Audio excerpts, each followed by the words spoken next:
We're throwing off the filters of tradition and culture to discover what the Bible really says about our relationships with God, with ourselves, and with others. Welcome to this episode of Relationship Truth Unfiltered.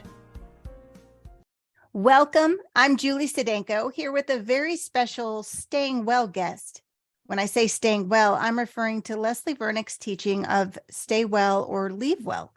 In other words, if you stay in your marriage, you need to stay well emotionally, physically, spiritually, and psychologically. It doesn't necessarily mean your marriage relationship is fixed. It simply means you're able to stay and stay well. Connie, we're going to talk about how you've learned how to do this because you weren't always well in your marriage. And honestly, you didn't go into your marriage well. Tell our listeners a little bit about your childhood and how it impacted you as an adult. Sure. Thanks for having me. I was a third daughter to my mother. She has four daughters altogether, so I'm the third born. And she was very young when she got married, 17. I had a sister when she was 18, my sister when she was 19, and me when she was 22. Wow. And while she was pregnant with me, she was going through a divorce. And that in the early 60s, that was pretty unheard of. She claimed she was the first uncontested divorce, or like no fault divorce, I guess what she called it. No fault divorce in Washington State. Maybe the first year they did that. But so I didn't really, and then she got remarried by the time I was one. So I didn't really come into the world at a time when a mother was at her best necessarily equipped to be a parent. I feel like I was probably raised by my 5 and 4-year-old sisters more than anything. Wow. So I kind of I just, in my soul, I just don't think I would have that mother's gaze that adores you and makes you feel like you're loved and secure. My nickname as a kid was Connie, Can I Go? Because I think I felt the fear of abandonment from very young. Like I always wanted to go everywhere. And with 4 kids, she didn't want to take us anywhere. So we always got left home being babysat by my older sisters. Well, and your home was not really a great place to be either. Yeah. And my mom is a hoarder. She could easily be on the show, The Hoarders, or there's a couple of different TLC shows about that kind of thing. So there's a little goat trail path through our house. She has multiple freezers and refrigerators. They're all very full of expired food.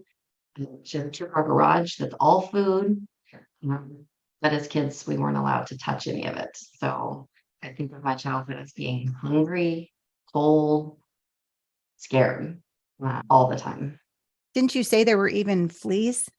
Yeah, we always had some kind of an indoor-outdoor cat. We just went through a lot of cats because, when cats are outdoors, they don't last very long. Just disappear. But we always had cats, and you can't clean a house that's a hoarding house, so you're just going to have fleas. And once in a while, our family would leave and bomb the house or whatever, but you can't really rid a house of fleas. So when it's that bad of conditions. So to this day, I'm still completely creeped out if I feel something. I feel a tickle in my sheets. I've thrown my covers off and completely freaked out. I'm going to have a nightmare tonight now. So this obviously is not a normal childhood, and it really did impact you going into marriage. What were some of the needs and the impact, I guess, your childhood had on you as you went into marriage? Well, I definitely just wanted to get away from that. I moved out when I was 18 years old, and I got married when I was 20, and I just wanted somebody to love me. That has to come from within, so it's not something another person can feed into you. I felt unlovable, felt unimportant, and in limerence, you think you are. So when you're first dating and the whole romance and everything, it all feels wonderful, and then real life sets in. I tried to earn love, so it's like I just worked harder and harder and harder to be better and be better. Give me an example of how you tried harder and what his response was. Well, I was very needy and didn't feel loved, and so it doesn't matter how loving somebody is to somebody. If you don't feel lovable and you don't feel loved, you can't even receive it. So it seemed as though I couldn't receive it. And so I would just keep telling him, like, you're not doing this right. You're not doing this right. And I would drag him to the next marriage seminar and watch the next marriage video and read the next marriage book. And he just called it all man bashing. And for him, so I'm very anxious attachment disorder, and he's very avoidant attachment. So the more anxious I got and said, like, well, you don't hold my hand and you don't hug me and you don't do these things, then he just felt, instead of hearing my needs, he just felt attacked. And like I was saying, he's not enough. So he would call all that Christian marriage stuff that I would try to drag him to, it's just more man bashing. So to him, it was all man bashing. And to me, it actually made me feel worse because it showed me all these examples of how husbands open the door for your wives. That makes them feel special. And I would ask him to do that. And he would be like, you're perfectly capable of opening your own door. I'm not opening your door. Because to him, he just thought, if I do this, she's just going to raise the bar and she's just going to raise the bar. So he was of the mindset, if he met my needs, I would raise the bar. He may or may not have been right. He never tried. So it fed into my belief that I have to earn them. So I kept the perfect house, always do my makeup perfect, always my hair perfect, never got overweight, tried to be the perfect mom, just tried to be more perfect and hoping that I would finally earn the love that I was desperate for. But things didn't get better. In fact, they got worse. Describe some of the deterioration in the relationship. Yeah. The more that I pushed and whined, there was just a lot of whining, like, we don't like you love me. Why don't you do this? Why don't you do that? It was just very whiny. The more I did that, the more he pulled away because it made me feel bad about himself. And eventually he started texting and calling another younger woman a lot. He denied and lied, and I whined, but the one thing that happens with men when they are not being faithful is they really vilify their wives. So even though we had a hard marriage before, he was treating me really badly. Like, give me an example. Started drinking more heavily. He would come home from work, put on his headphones, sit with his phone in front of him, and drink. So like I couldn't even talk to him. And he would go do this like out on the deck by himself. He would come home, he would grab our little dogs, and he would take them for the walk on the beach by himself. He would go outside and take pictures of the sunset and post them on Facebook. And I was like in the house working on something. I didn't even know the sunset was beautiful. He wouldn't even say like, oh, come see this sunset. So he just wasn't including me in his life anymore. I realized that for about a year, he'd never posted a single picture of me on Facebook anymore. For our anniversary, I think, he pulled into the parking lot and said, wait here, and went in the store and bought a single rose and came out and gave it to me in the parking lot and said, happy anniversary. That's all. This is how we're celebrating our anniversary now. So it just was all of these things. It just wasn't like him because he's always been a kind man. Even though we didn't really need each other's needs and we were hurting each other, we didn't know how to get out of that dance. Would you have described your marriage prior to the affair as destructive or more just disappointing? Disappointing. Okay. I think it was just disappointing because I had this expectation that it would be like it was when we were dating always. I had this expectation that now I'll finally feel loved and lovable. So you were really trying to fill a need that he was never meant to fill. No, he was so much more like my mother. And I think that I just did this thing where, not in the hoarding sense or anything like that, but just in the not available sense, kind of self-absorbed. He just thought that if he mowed the lawn and brought home money and he cooks, he cleans, he'll do anything I ask him to do. He just thought that was enough, and I shouldn't have any emotional needs because he doesn't. He truly believes he has no feelings and needs nothing. He doesn't want to ever be needy. He doesn't like neediness. And I just became more and more needy. So the more needy I got, the more he pulled away. The more he pulled away, the more anxious it made me, which made me more needy. And we just did this dance. So at some point I think you said you were married for 28 years. And that's when you did discover an affair. How did you finally confirm that he was being unfaithful? Prayed for God to reveal the truth. I asked a lot of my friends what they thought, and they all know him, and he's very charming and kind. And I felt like they added to the gaslighting. They all told me I was crazy. And that was very hard to be in this world. I know what I know. Everybody's telling my husband and all of his his friends, my friends, our friends, they all are telling me that I'm crazy. I finally had a friend I was working with, I told her about some of the symptoms. And she had just discovered that her husband had been having an affair. And she just looked me straight in the eye and said, he is.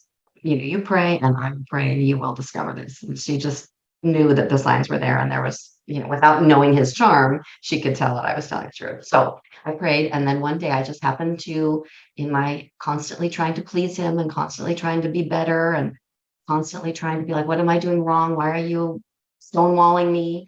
I bought his favorite candy and dropped by his office and just thought, I'll just surprise him with this treat. And I walked in and he didn't know I was coming. And he put his phone behind his back. I'm like, no, you can't hide your phone. And he pulled the phone out from behind his back and proceeded to swipe to delete the text thread. And I'm like, no, don't you dare delete that. You let me see it. And he deleted it right in front of my eyes. Oh, I just like, we're done. I was so mad. And then he tried to lie some more about it and say it was just a picture of a dog, a friend of his that I overreact. I got the whole you overreact thing. I said, well, then let's text her right now. And I'll just watch me. Let's see how the text thread goes right now. And he wouldn't. He said, I'm not going to put her between us. This is our issue. It's not her. Well, let's just call her. Let me put her on speaker. You call her and talk to her and let's see how it goes. And he wouldn't do any of that. And so anyway, so I was furious and done and spiraling and crazy and knew that everything I believed was true. And it took him, I gave him like 24 hours to tell the whole truth, which he gave a little trickle truth for quite a while. I then finally pulled up the phone records and because he said, it's just a friend, it's just been about a month and we just probably talked too much. And he even used the little air quotes and said, I suppose as we've agreed in our marriage, I suppose this might be an affair because I'm keeping a secret from you. But it's really nothing. And then I pulled up phone records and saw that it was hours and hours. And every time he traveled, he was on the phone with her for hours and hours. She was across the country, so it wasn't together. But it had been going on 7 months, not a month like he claimed and stuff. And so I found out that he was still lying. In 1 week, you give me the whole truth or you talk to me anymore. And he did. He thinks that I got more details than I even expected. And I think that he was fully honest and sorry. And we did a little bit of counseling, but he really hates counseling. And I felt like every time we went to counseling, I was not feeling terribly beat up about how I could communicate better and how it wasn't trauma counseling, it wasn't fair counseling. how you could communicate better? I mean, is Yeah, that really the main issue at this point? Yeah, like how could I ask for my needs instead of, which some of all that is helpful, but it wasn't what we needed then. It's one thing to talk about how you discovered your husband was having an affair, but what did that do to you inside? It completely, I'm going to cry talking about it, completely wrecked me. It wrecked me in a way I can't ever imagine a bigger pain. I thought about the scripture that talks about us being one, and I felt like I was torn in half and like my flesh was wide open. Like if we were connected face to face and we were meshed, because that's kind of how I was a little meshed in my marriage in an unhealthy way. And I just felt like I was ripped wide open and my guts were just hanging out. And for almost 2 full years, I barely functioned. I cried every day. I was needy, more needy. It triggered everything I believed about, see, I am unlovable. What other things did you tell yourself as a result of this? I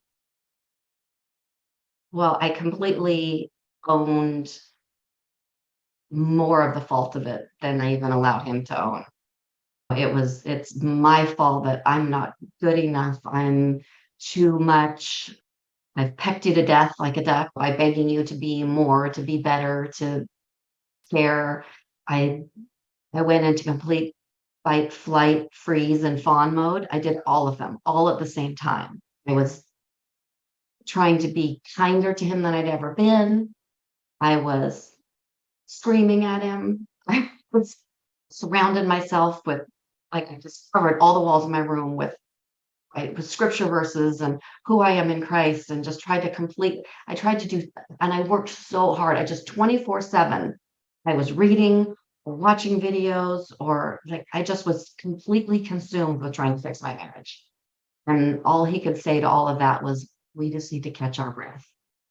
He just kept saying, like, we just need to let the dust settle. We just need to catch our breath. And I just thought that was like watching a house burn down and saying, let's just catch our breath for a minute. I'm like, no, call the fire department, like, run around, grab everything we can. So he was saying, let's take a breath, but how did he respond to his own sin? Did he break it off willingly? What was his He did. response in repenting? Yeah, he did break it off immediately. And he was very sorry. And he just kept saying things like, I'm sorry, I made a mistake. He is a believer, but he doesn't care to go to church. And when he would say it was a mistake, I would get furious. And I had said things like, no, a mistake is when you trip over a sprinkler head in the yard and break it. Like, this isn't a mistake. Well, I think that's really true, because it wasn't a mistake. You purposely betrayed your vows and trust. And a trust, mistake doesn't take 7 months of that was fostering a and long growing. mistake. And Leslie talks a lot about trust and safety. How did this feel to you, as far as obviously being able to trust him or feeling safe with him? Tell me what that felt like in those areas. I was hyper vigilant. I didn't trust him for anything. I made myself more crazy.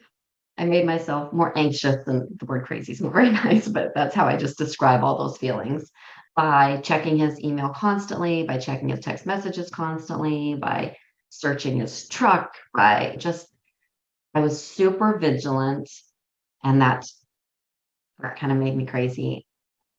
He was never helpful, never found anything. I mean, there was a couple of slip ups a year into it or something. I found some Google searches where he was searching the city where she lived. I think he was searching her parents' names. And every time I confront him, it still starts out as a little bit of a lie until he's able to get over his terror of me. And then he'll finally tell the truth. First he denied doing it. And then when I confronted him with what I found, then it was like, okay, yeah, I was thinking about her and I wanted to send her a Christmas card. And I thought I'd send it to her parents' house. I know there's got to be people listening that are like, why didn't you leave? Why didn't I leave? Hard part is that there hasn't been any history of this. This was this one-time thing. Even with the Christmas card thing, I know his personality, and I know he cares about other people. And so I think that he was concerned about her, like, in a way, like, I hope she's happy. I think he was concerned that she's probably mad, that she was mad at him when they broke it off. And I think he's concerned about his image, and he wants things to be. So I don't know. I'm kind of making excuses, and I probably just don't even want to go down this road. You did make excuses for him, though. I did. And it seems like, if I can be so bold, you had this way of blaming yourself for the affair. Yeah. Of telling yourself that you weren't enough and making excuses for him. He had to go outside the marriage because I nagged him so much. And he's just a nice guy. And he just cared about making sure she was okay and sending a Christmas card, and on and on and on. And myself and probably everybody listening is screaming, no, it's not your fault. Yeah. It's not your fault. He made a choice, and you don't send a Christmas card to the person you had an affair with if you're trying to save your marriage. It just, yeah. And you began to learn this after you found Conquer. Yes. Tell me about how you came across Leslie and her teachings. Yeah. So it was almost 2 full years of me just spiraling on antidepressants, and still spiraling, just a mess. And I think it just must be a God thing that somebody told me about Leslie Vernick, and I looked her up on YouTube and then found her on Facebook and started listening to everything I could, whatever I could learn. And this was my trying to detach emotionally from my husband because I was enmeshed and he was my identity. I was a wife, I was a mother at my house, like he's successful, so he provides for us financially. I had no idea what I would do. I thought I would die without him. I'm still in that mentality. And when I found Leslie, I started to take all of her courses, read, join Conquer, watched every single video in the Conquer library. But just early on into that, I started to get some strength, and I saw my marriage is destructive because it's destroying me. So even if I still wasn't able to pigeonhole my husband as being a destructive man, the situation was destructive. I was being destroyed. Absolutely. What were some of the milestones in your Conquer journey that really began to change you and your thinking? I think one of the biggest ones was we did a chart where we would write down the situation, this triggering situation, and then I would write down what my thoughts were about that and what my feelings were about that. And it was kind of this, Leslie talks about a big circle. And so it was learning what's in my big circle. What are my thoughts? What are my feelings? And does this align with who I want to be? Does it align with God's truth? So when something would happen, say we had a small little family gathering and I would be hyper focused that my husband paid zero attention to me. This was more recent. We're trying to put things back together. I'm like, this is the chance when you get to come put your arm around me, you get to come hold my hand, you get to show my family that you love me because they think I'm a fool for staying with you. So you have this chance. And so I would be high. So look, he doesn't love me. He doesn't care because he didn't do this. And then I would, okay, what are my thoughts about that? What are my feelings about that? This is the situation. And I realized that because I was feeling unlovable and I was thinking that he clearly doesn't love me or he would do this, that was driving the whole thought process and the whole reaction and the whole meltdown that would happen after that. So that was huge. Were you able to change that thinking? And if so, how? It's a work in progress. I still have to do that constantly because my body, every cell in me, when I don't get attention, every cell in me feels panicked, like I'm being abandoned, I'm not loved.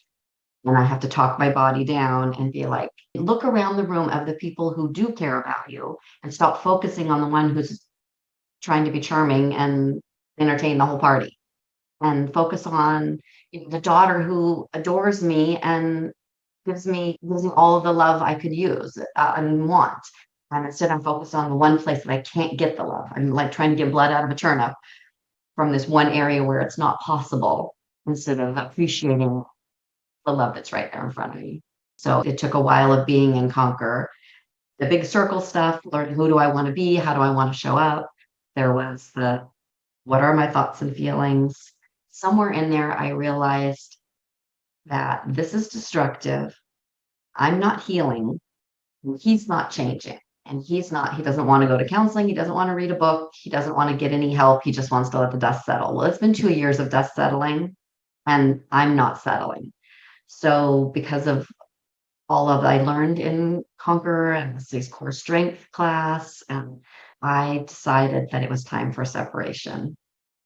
So I reached out to a friend to ask for some financial advice from her and her husband of should I buy, rent, move out of state, in state? Like, how do I do this? I knew that if I just separated and I just got an apartment down the street, that I was going to continue to do the same thing. I really needed a bigger separation than that. She told me that her parents are snowbirds and that they are in Arizona for the winters and here in the Seattle area for their summers, and their house was going to be empty all summer long.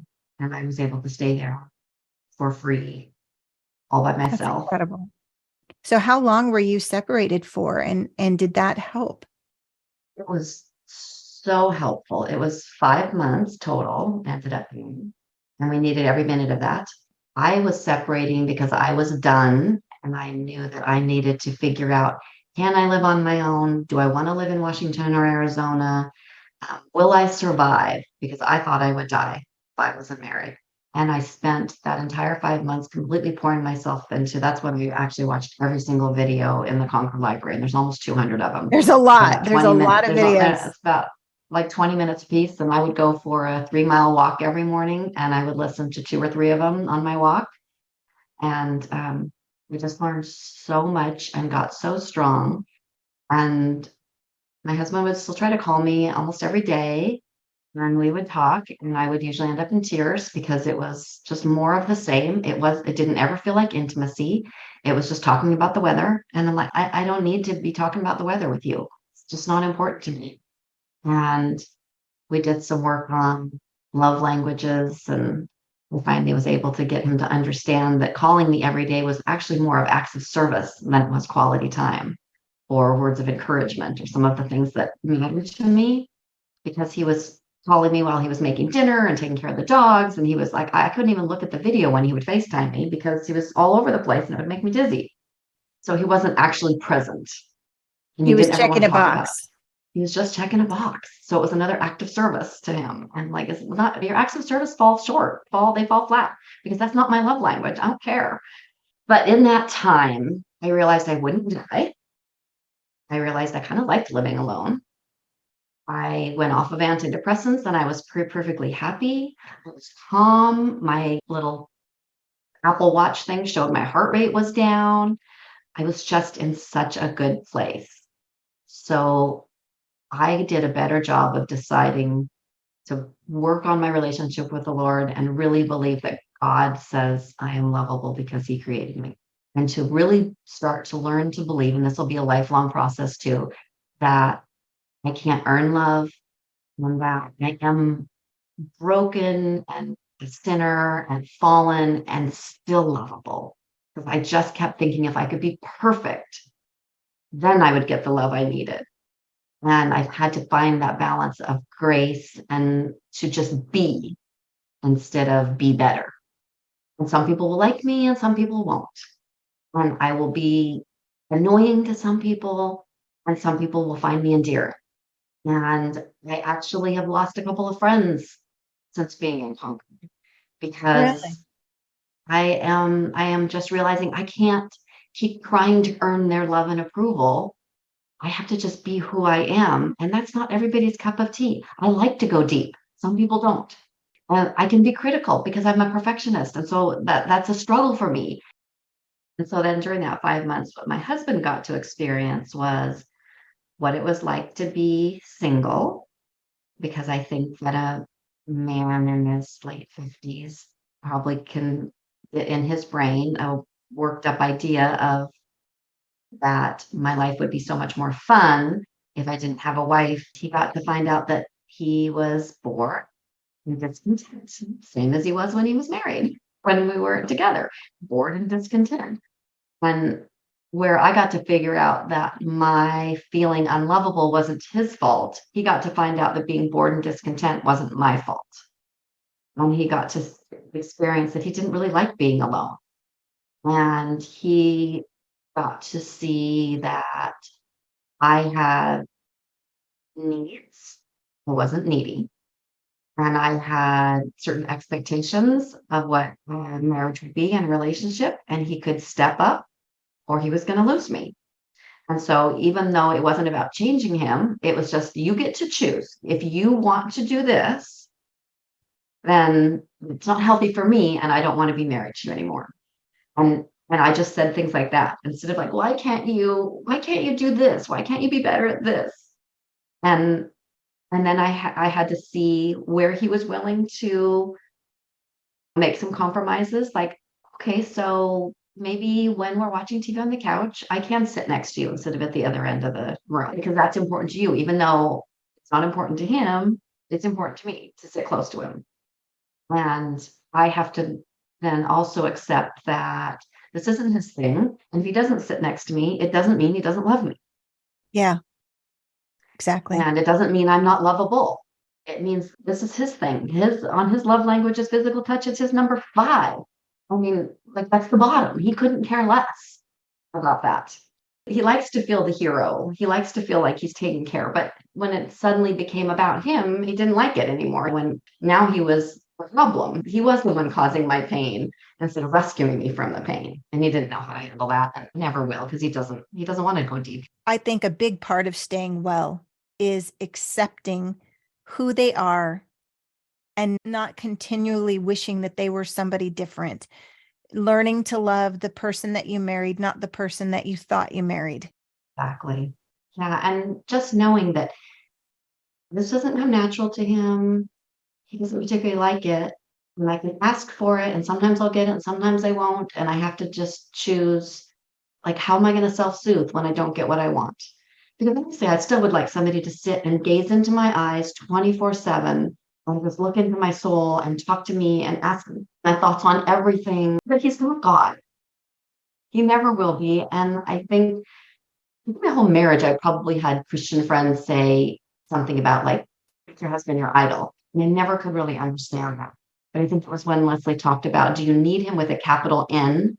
And I realized, yeah, I do. That's what the idol thing is. I put more energy into making my marriage better than making my relationship with God better. So I think that's where I saw the idol, because I never could really sort out the difference. Like, your marriage is supposed to be great. This is the person here on earth that you love the most and you spend the rest of your life with. And why is all my striving to have a better marriage bad? Oh, that's a good point. Yeah.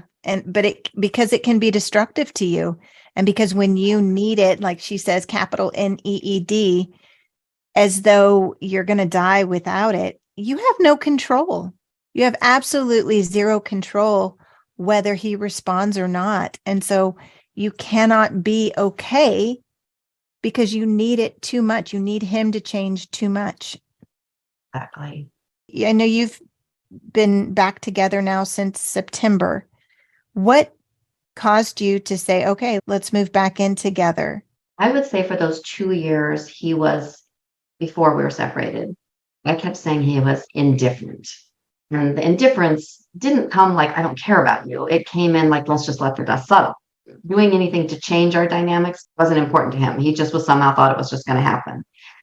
When I felt that indifference change in about August, and I felt him focusing more when we did FaceTime. He wouldn't do other things. He would look me in the eyes. He would ask me questions.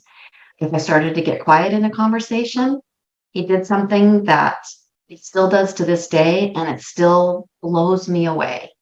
He'll say, "Connie, where'd you go?" If I get quiet. Or he'll say, "I lost you. What happened?" He's never, he never wanted to know the answer to that because he always assumed I'm bad. This is him talking like, I'm bad. I'm a screw up. I'm a bad husband. She's mad at me. So he didn't want to know. He already knew that he was not measuring up. And now he wants to know. And what he's realizing, and that's just terrifying for him to do that, but he does it. So he's doing some of the hard things. And I realize now that when he asks that, because of the stuff that I've learned from Leslie about owning my own emotions and my own feelings and my own how I show up, when he asks me, sometimes I can go like, oh, yeah, I guess I was thinking about this friend who hurt my feelings when she kind of left our friendship in the midst of my trauma. And he realized it's not always about him when I go into my ruminating thoughts and replaying scenarios and stuff in my head. It's not about him, but a good bunch of the time. I'm thinking about my mother, or I'm thinking about another relationship. So he And began to do his own work. he did. And a lot of it, I did share a lot of what I learned from Leslie. There was another lesson from Leslie that I loved that was how there's takers and givers. And if I'm a giver, a 3 on the scale, and he's a taker, a 3 on the scale over here, nobody's going to be 0. We both need to move in. And where I needed to move in and be a little more selfish, like, you know what, this isn't meeting my needs in my marriage, and this is destroying me. And I actually need somebody who cares about me and touches me occasionally. And, like, I need these things. It was okay for me to ask for that. When I would ask for that, I would usually start sobbing. It was so hard to ask for what seemed to be like just a simple, rather than just like, why don't you pay attention to me? To say like, I actually need you to hold my hand now. It felt so like mean, and it felt like if I say this, I might not get loved, I might get rejected. It was so scary. But what I learned from Leslie is that for him to give was the same pain. For him to go from like, I'm just used to just, I take care of myself. I don't need anybody. Nobody should need me. Well, for him to like give into one of his needs felt like he was saying to himself, I'm a doormat. People are going to walk all over me.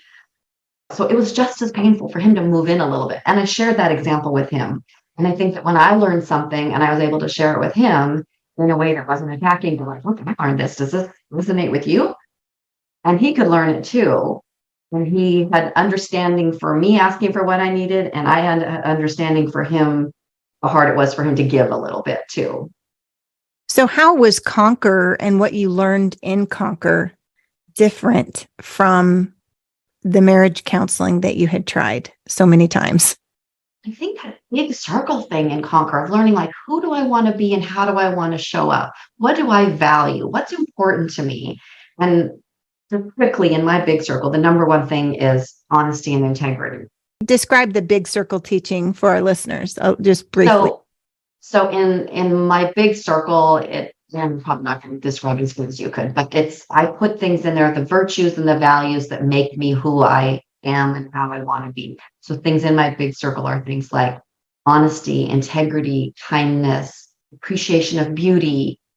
And when I realize that I'm being unkind or critical, or I stop caring about the beauty all around me, that's when I'm outside of my big circle and I'm not behaving in a way that's aligned with how God created me to be. And so as you're in your marriage or out with friends or whatever, you can ask yourself, you have this image in your mind and you can say, am I living out of my big circle? And I think her little circles then are things like thoughts and feelings, and these things are outside of me. And so how am I going to deal with those things? And so I was even able to use that with my husband, like, what's in your big circle? And his was like family. They're not important to me. So don't remember all husbands like courage and braveness and, things like, of course, those are in your big circle, power, things like that. And it's so good to learn about him in that way. I think is a powerful thing. Right. And then to just ask him, so is allowing our marriage to fall apart, does that fit in your big circle where family is so important?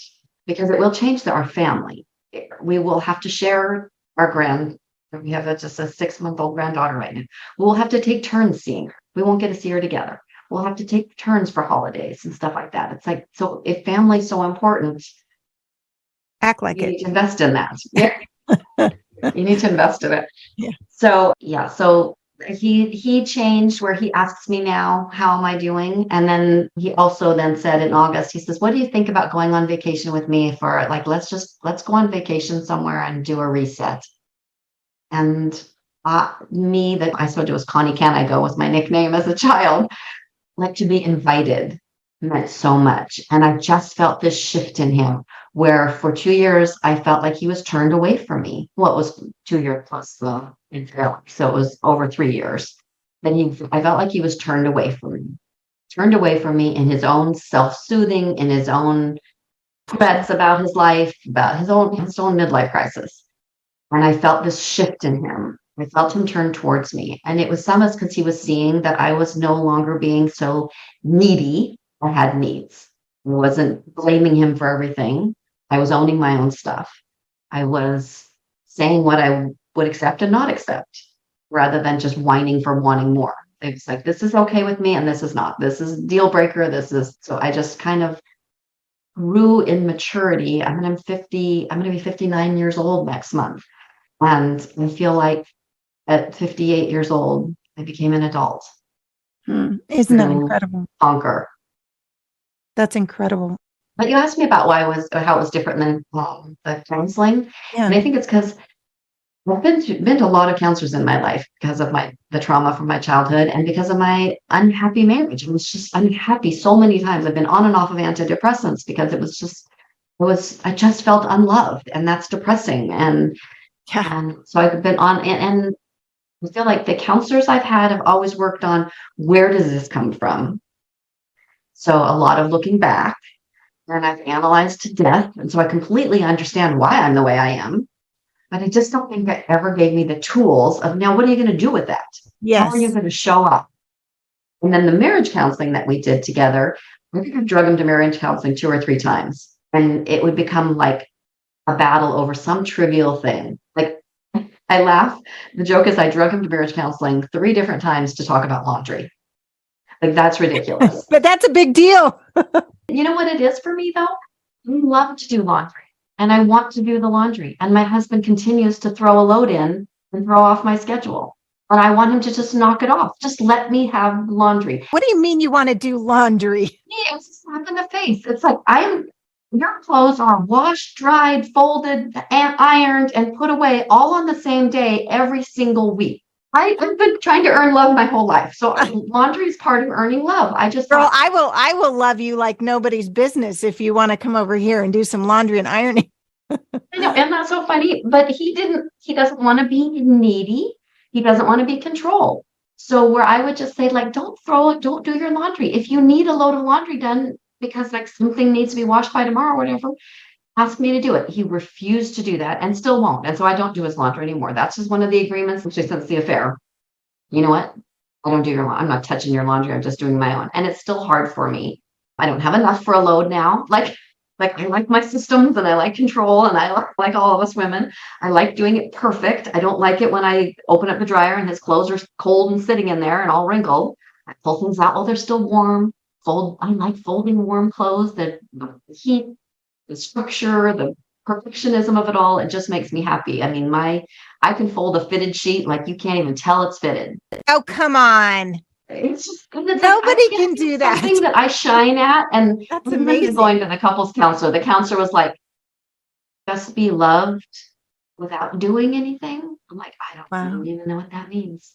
I don't even know. Because I said it feels like if you love me, you would let me do this.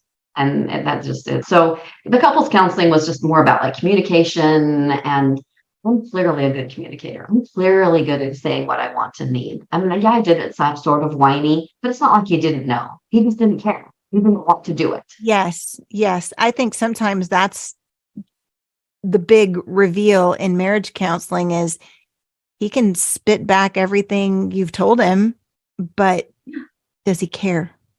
Yeah. Does he care? I mean, the counselor did like some of the Gottman stuff, like small things often, like would tell us to go home and spend 5 minutes when he gets home from work, spend 5 minutes looking into each other's eyes and asking about each other's day. And I don't remember what all the small things were because I did them every day, like we tried to, and he never did it once. So what you're describing is still not a perfect marriage. It's not like Conquer, there's confetti and fireworks and everything's all better.